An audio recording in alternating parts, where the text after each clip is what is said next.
ਹਜ਼ੂਰ ਨੇ ਮੁੱਢਲੀ ਵਿੱਦਿਆ ਨੰਗਲਵਾਲ ਪਿੰਡ ਦੇ ਸਕੂਲ ਵਿੱਚੋਂ ਪ੍ਰਾਪਤ ਕੀਤੀ। ਨੰਗਲਵਾਲ ਦੀ ਹੱਦ ਮਹਿਮਾ ਸਿੰਘ ਵਾਲ ਦੇ ਨਾਲ ਲੱਗਦੀ ਹੈ। ਹਜ਼ੂਰ ਦਾ ਸਕੂਲ ਘਰ ਤੋਂ 1 ਮੀਲ ਦੀ ਦੂਰੀ ਤੇ ਸੀ। ਆਪ ਰੋਜ਼ ਸਵੇਰੇ ਸਕੂਲ ਜਾਂਦੇ ਤੇ ਤੀਜੇ ਪਹਿਰ ਵਾਪਸ ਆਉਂਦੇ।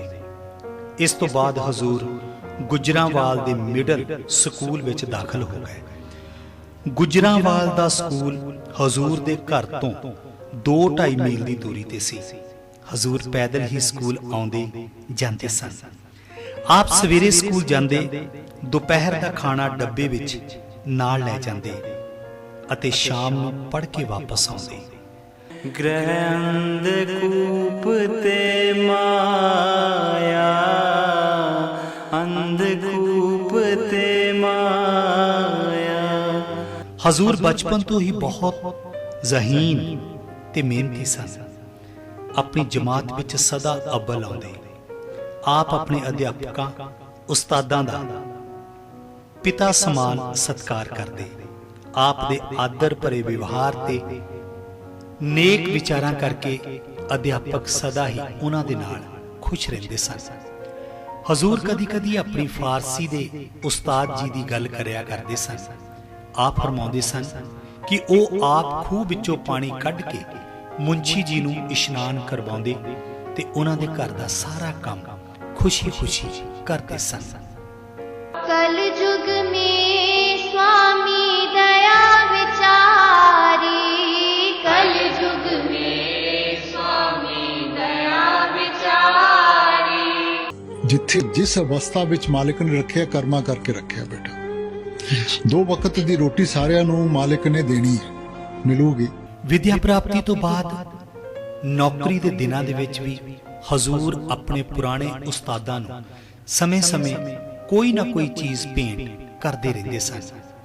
ਹਜ਼ੂਰ ਦੇ ਇੱਕ ਉਸਤਾਦ ਪੰਡਤ ਦੌਲਤ ਰਾਮ ਆਪ ਦੇ ਰਿਟਾਇਰ ਹੋਣ ਤੋਂ ਬਾਅਦ ਕਈ ਵਾਰ ਡੇਰੇ ਆ ਕੇ ਮਿਲਿਆ ਕਰਦੇ ਸਨ।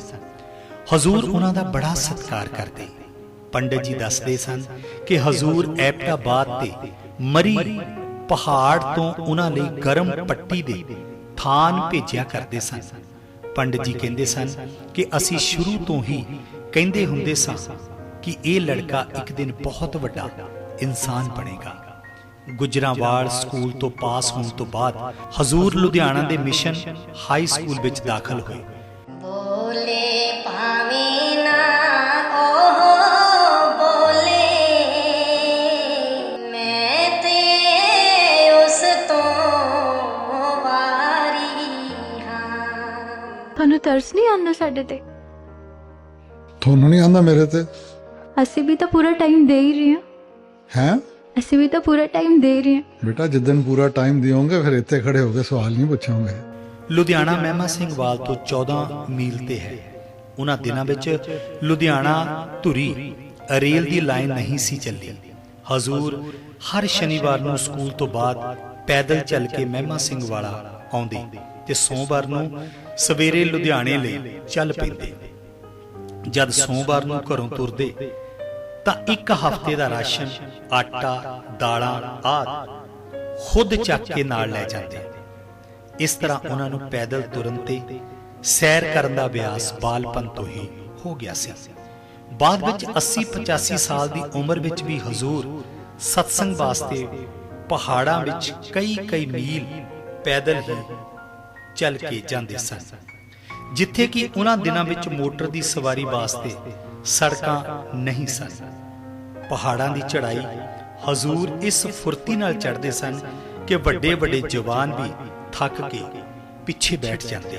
अबा मैं तेरी पतंग हवा विच उड़दी जावांगी, बाडोर हथों छड्डी ना मैं कट्टी जावांगी। ਵਿਦਿਆ ਪ੍ਰਾਪਤੀ ਤੋਂ ਬਾਅਦ ਕੁਝ ਸਮਾਂ ਘਰ ਵਿੱਚ ਰਹਿ ਕੇ ਹਜ਼ੂਰ ਖੇਤੀ ਦੇ ਕੰਮਾਂ ਦੀ ਦੇਖਭਾਲ ਕਰਦੇ ਰਹੇ। ਪਰ ਉਹਨਾਂ ਦਿਨਾਂ ਪਿੱਛੋਂ ਆਪ ਨੂੰ ਪੰਜਾਬ ਦੇ ਸਿੰਚਾਈ ਵਿਭਾਗ ਵਿੱਚ ਨੌਕਰੀ ਮਿਲ ਗਈ। ਆਪ ਰੋਹਤਕ ਜ਼ਿਲ੍ਹੇ ਵਿੱਚ ਗੋਹਾਨਾ ਨਹਿਰ ਉੱਤੇ 1 ਸਾਲ ਜ਼ਿਲ੍ਹੇਦਾਰ ਦੇ ਤੌਰ ਤੇ ਕੰਮ ਕਰਦੇ ਰਹੇ। ਉਸ ਇਲਾਕੇ ਦੇ ਵਿੱਚ ਮਲੇਰੀਆ ਬਹੁਤ ਹੁੰਦਾ ਸੀ ਆਪ ਜੀ ਨੂੰ ਇੱਥੇ ਦਾ ਹਵਾ ਪਾਣੀ ਮਾਫਕ ਨਾ ਆਇਆ ਤੇ ਬੁਖਾਰ ਦੇ ਕਾਰਨ ਨੌਕਰੀ ਛੱਡ ਕੇ ਘਰ ਆ ਗਏ। ਅਸਲ ਵਿੱਚ ਹਜ਼ੂਰ ਦੀ ਰੁਚੀ ਫੌਜ ਦੀ ਨੌਕਰੀ ਵੱਲ ਸੀ। ਫੌਜ ਦੀ ਨੌਕਰੀ ਹਜ਼ੂਰ ਦਾ ਪਿਤਾ ਪੁਰਖੀ ਪੇਸ਼ਾ ਸੀ, ਇਸ ਲਈ ਉਹਨਾਂ ਨੂੰ ਵੀ ਉਸ ਪਾਸੇ ਜਾਣ ਦਾ ਬੜਾ ਸ਼ੌਕ ਸੀ। ਮਨ ਮੰਦਰ ਤਨ ਬੇਸ ਕਲਾਂਗਰ ਕਟਹੀ ਤੀਰਥ ਨਾਵਾ। ਗੋਹਾਨਾ ਤੋਂ ਆ ਕੇ ਸਿਹਤ ਠੀਕ ਨਾ ਹੋਣ ਪਿੱਛੋਂ ਆਪ ਪੰਜਾਬ ਪਲਟਨ ਨੰਬਰ 14 ਵਿੱਚ ਭਰਤੀ ਹੋ ਗਏ। 4-5 ਮਹੀਨੇ ਦੀ ਫੌਜੀ ਸਿਖਲਾਈ ਮਗਰੋਂ ਕਰਨਲ ਸਾਹਿਬ ਨੇ ਉਹਨਾਂ ਨੂੰ ਫੌਜ ਦੇ ਅਫਸਰਾਂ ਨੂੰ ਪੜ੍ਹਾਉਣ ਦਾ ਕੰਮ ਦੇ ਦਿੱਤਾ। ਕੁਝ ਸਮੇਂ ਪਿੱਛੋਂ ਅੰਗਰੇਜ਼ ਅਫਸਰਾਂ ਦੀ ਸਲਾਹ ਦੇ ਨਾਲ ਆਪ ਫੌਜ ਵਿੱਚ ਥਾਮਸਨ ਕਾਲਜ ਰੁੜਕੀ ਵਿੱਚ ਇੰਜੀਨੀਅਰਿੰਗ ਦੀ ਪੜ੍ਹਾਈ ਵਾਸਤੇ ਦਾਖਲ ਹੋ ਗਏ। ਇੰਜੀਨੀਅਰਿੰਗ ਦੀ ਪੜ੍ਹਾਈ ਦੇ ਦੌਰਾਨ ਕੀ ਵਾਪਰਿਆ ਉਹ ਦੱਸਾਂਗੇ ਅਗਲੇ ਐਪੀਸੋਡ ਵਿੱਚ।